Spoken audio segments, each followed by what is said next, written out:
Olá, amigos. Eu espero que vocês estejam bem. Para mim ou para vocês, que seja bom dia para todos. Nós vamos trabalhar, vocês estão nos acompanhando nos vídeos do irmão José, na psicografia do Carlos Bacelli. Nós vamos trabalhar o livro Vigiai e Orai, no capítulo Ecoará para Sempre. Esse capítulo não é enumerado, aliás, o livro Vigiai e Orai não é enumerado. Então, ecoará para sempre. Imaginem vocês, o que ecoará para sempre? Pensem, o que ecoará para sempre? Tem coisas que estão ecoando para nós, às vezes a gente nem sabe. A gente está aqui conversando no vídeo, a gente nem sabe quem fez todas essas invenções para nós chegarmos aonde a gente está chegando. Mas isso ecoa para sempre. Você vê o alfabeto do seu celular, aliás, as letras do seu celular. Olha, isso começou por volta de 1870, eu estou falando lá do final do século XIX, na invenção da máquina de escrever manual. Lembram disso? Tinha curso de datilografia, depois veio a máquina de escrever elétrica, depois veio a máquina de escrever eletrônica, ecoará para sempre. Então, o que está sendo colocado para nós aí? Imaginem vocês, tem coisas que vai ficando, tem coisa que vai ficando e vai ficando. E a gente vai usando por anos, por décadas, por séculos, por milênios. Tem tarefas que vão ecoando para sempre. A gente está aqui estudando e sempre traz referências de Jesus. Olha a fala dele, está ecoando para sempre.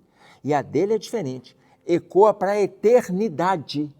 É diferente, não ecoa. O que nós aprendemos na escola fundamental, multiplicar, dividir, somar, subtrair, as principais regras da leitura e da escrita, está ecoando.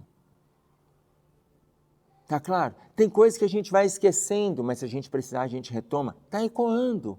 Por quê? Porque é o conhecimento das coisas. O conhecimento. Isso vai ecoando, e vai ampliando, e vai ecoando, e vai ampliando, ampliando. Isso é ótimo. Quando o irmão José propõe para a gente ecoará para sempre, ele está propondo alguma coisa a mais. O que vai ecoar para sempre?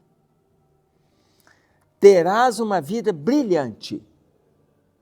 Dependendo da caminhada, terás uma vida brilhante, mas passarás. Passarás como aqueles que viveram na obscuridade. Ainda que a gente tenha uma vida brilhante, ainda que a gente tenha, passarás. Passarás como aqueles que viveram na obscuridade, como aqueles que a gente jamais conheceu, nunca ouviu falar, gente que passou sem, vou colocar entre aspas, ter feito a menor diferença no nosso contexto. Passarás, tudo passa. Então ele continua, como tantos outros, serás esquecido pelo que foste, e o teu nome serás apenas um a mais na galeria dos que nada fizeram que os imortalizasse no mundo.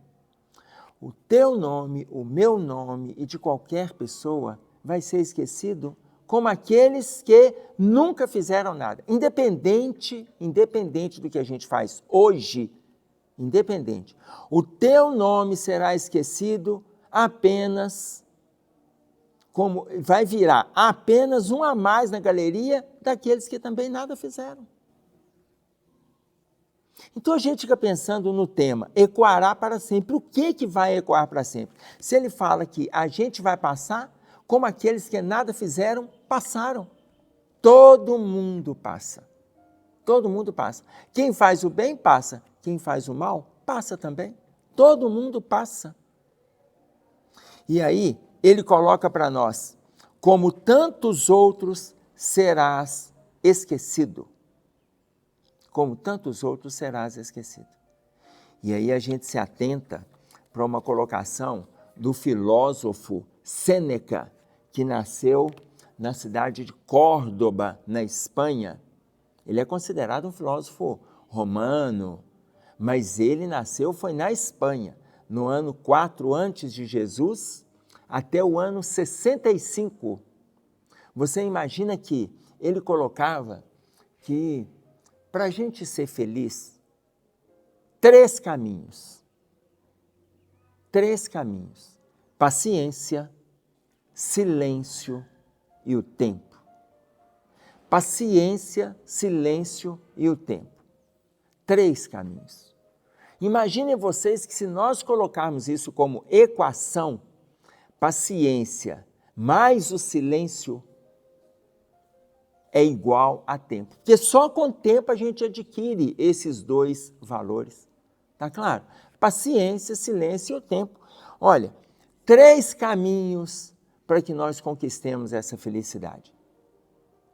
Então, isso independe da obra, porque aqui ele já está colocando isso, independe da obra. Ok? Sim, porquanto, após a morte do corpo, os homens continuam a viver na terra somente através daquilo que concretizaram no bem dos semelhantes.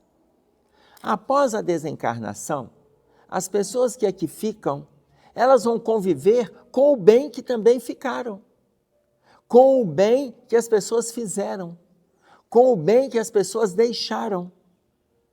Então, porquanto, após a morte do corpo, os homens continuam a viver na terra somente através... Olha, a gente está estudando o Evangelho de Jesus, tem 2000 anos que ele foi crucificado.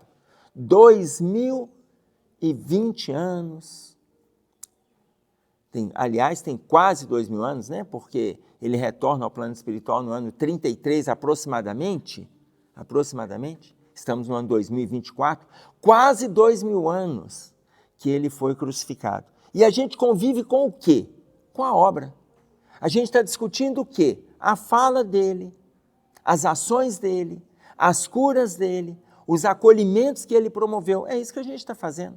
Não é a pessoa física que está conosco. E é isso que ele está colocando.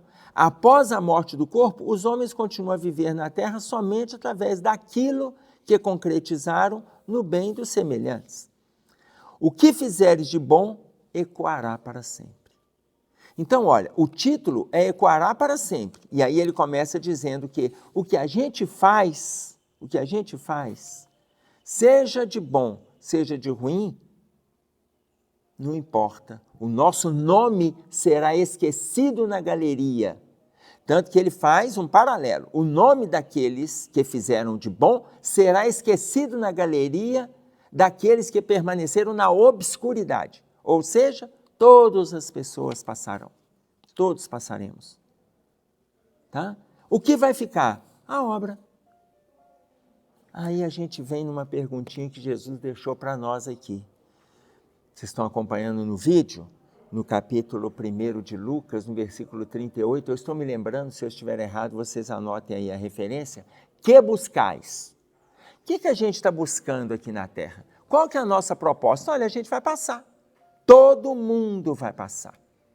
O que a gente está fazendo aqui? O que a gente está buscando aqui? O que a gente está trazendo para cá? Que lembrança que a gente quer deixar quando nós formos embora daqui? Olha a fala. O que fizeres de bom, ecoará para sempre. O que fizeres de bom. O escritor alagoano, que pouca gente já ouviu falar, pouca gente conhece, e ele já retornou para o plano espiritual, que se chama Leduivo. Leduivo, ele coloca para nós que o que sobra é a obra, o resto só sobra. Olha que interessante a colocação de Leduivo. O que sobra é a obra, o resto só sobra. Ou seja, a obra que a gente fizer é o que vai ficar. O bem que a gente promover é o que vai ficar. O resto só sobra, tudo passa. O resto naufraga, o resto afunda. O que sobra é a obra. Então, nós não sabemos o nome das grandes invenções, nós não sabemos nem o nome dos inventores, mas a gente utiliza a obra. O tempo todo a gente utiliza. O resto só sobra. E aí ele coloca para nós aqui: mesmo que te desconheçam, as futuras gerações te abençoarão o esforço. Mesmo que te desconheçam. Não precisa das pessoas saber o seu nome, saber o meu nome, não precisa. A gente tem até que diferenciar entre a gente ser famoso, e ser importante. Tem pessoas que são famosas e não faz a menor importância na sua vida. Tem muita gente famosa que para você não tem importância nenhuma, que para mim não tem importância nenhuma, mas tem fama. A gente conhece nome de cantores, nome de atores, nome de jogadores. Que diferença que isso faz na nossa vida? Zero. Mas a gente não lembra o médico que fez o parto na nossa mãe, que deu origem à nossa vida, que nos trouxe a vida. A gente não lembra o nome do médico que fez o parto da esposa, que fez o parto ou que está fazendo cuidados hoje na UPA. Nós estamos aqui conversando. Quem está lá? Nós sabemos o nome dos médicos, dos enfermeiros. Sabemos não. Eles não têm fama nenhuma e são pessoas absolutamente importantes. Estão cuidando. Aqui, um outro exemplo. Na porta da sua casa passa um caminhão com os catadores, com os lixeiros. Nós não sabemos o nome de um deles e eles são absolutamente importantes e não têm nenhuma fama. Eles ficam um mês sem passar na porta, ficam um mês sem passar na rua, fazem uma greve, 30 dias, que a gente vê o estado que a cidade fica. E nós não sabemos nem o nome deles. São pessoas absolutamente importantes, sem nenhuma fama. Então, o que fica é a obra, não é o nome. E aí ele continua: aonde estiveres, experimentarás indefinível sensação de paz, oriunda do dever cumprido no anonimato. Eu gosto de dar esse exemplo dentro das casas espíritas. Sempre tem alguém, eu vou fazer palestra nas casas espíritas, olha, chego lá, nunca aconteceu de eu entrar num auditório e alguém ter passado o dedo na cadeira para saber se está sujo de poeira. Nunca aconteceu. Sabe por quê? Alguém, antes do público chegar, alguém passou lá com um paninho, passando pano nas cadeiras, para não sujar de poeira de asfalto, poeira de terra, não sujar a calça daquele que chega lá e assenta, para não sujar a roupa. Mas sabe quem que passou lá e fez essa limpeza? Essa pessoa do anonimato. Essa pessoa, ela está ganhando créditos espiritualmente, mas você sabe quem fez? Ninguém sabe. Todo mundo chega na casa espírita, assenta e pronto. A casa está limpinha, o chão está limpo, não tem papel no chão, está tudo certo. Alguém foi lá e fez. A pessoa do anonimato. O que está ecoando? A obra. A gente encontra tudo asseado, tudo higienizado, a obra está ficando ali. As tuas obras hão de sobreviver contigo nas vibrações de simpatia e de fraternidade que espalharão eternidade afora o sinal de tua passagem pela terra. É a obra que faz com que aquela pessoa deixou o seu sinal de ter passado pela terra. Não importa quem é a pessoa. Por quê? Porque aquele sentimento de simpatia, de gratidão por aquele que fez, por aquele que passou antes da gente e construiu, muitos de nós não lembramos mais o nome dos professores que a gente teve lá com 7 anos de idade, 6 anos. Não lembramos. Pessoas que pegaram na nossa mão para fazer o alfabeto, para fazer as vogais, para construir conosco as vogais. Nós nem lembramos o nome dela. Pessoa absolutamente importante, mas não tem o seu nome na galeria dos famosos. Mas, quando a gente pega ali no lápis, na caneta e escreve, tem uma memória inconsciente desse que nos auxiliou.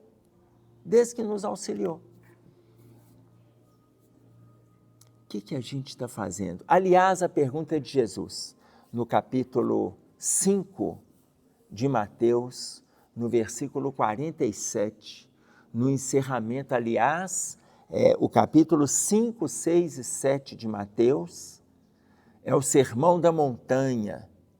Dos 4 evangelistas, o Sermão da Montanha mais completo é o de Mateus.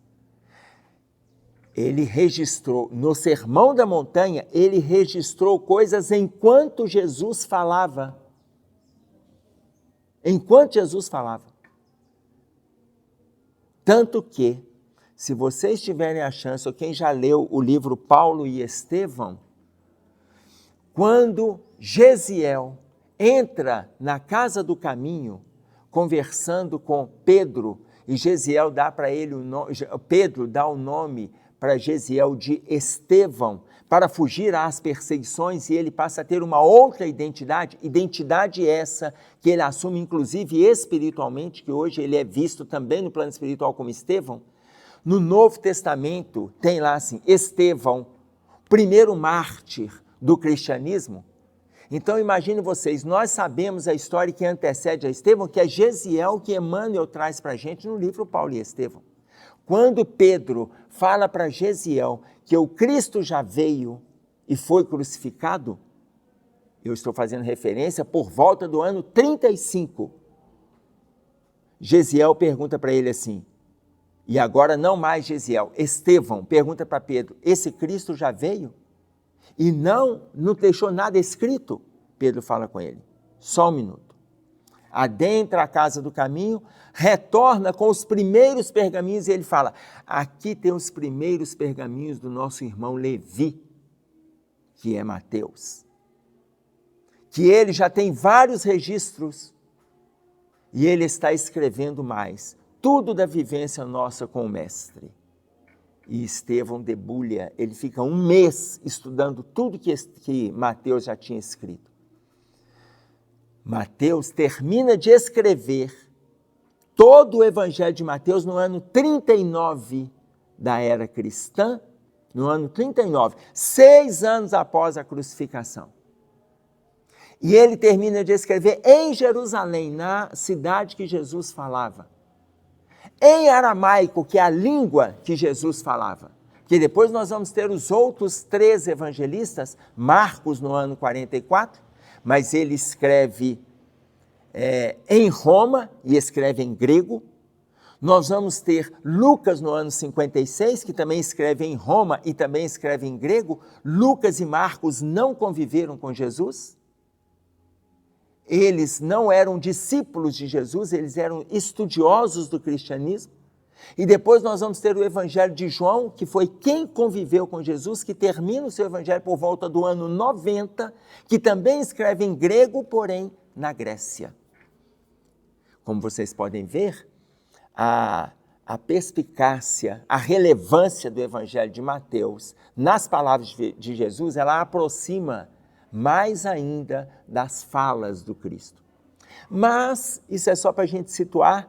O último versículo do capítulo 5, e como eu disse para vocês, são 3 capítulos, o capítulo 5, 6 e 7, que traz o Sermão da Montanha para a gente.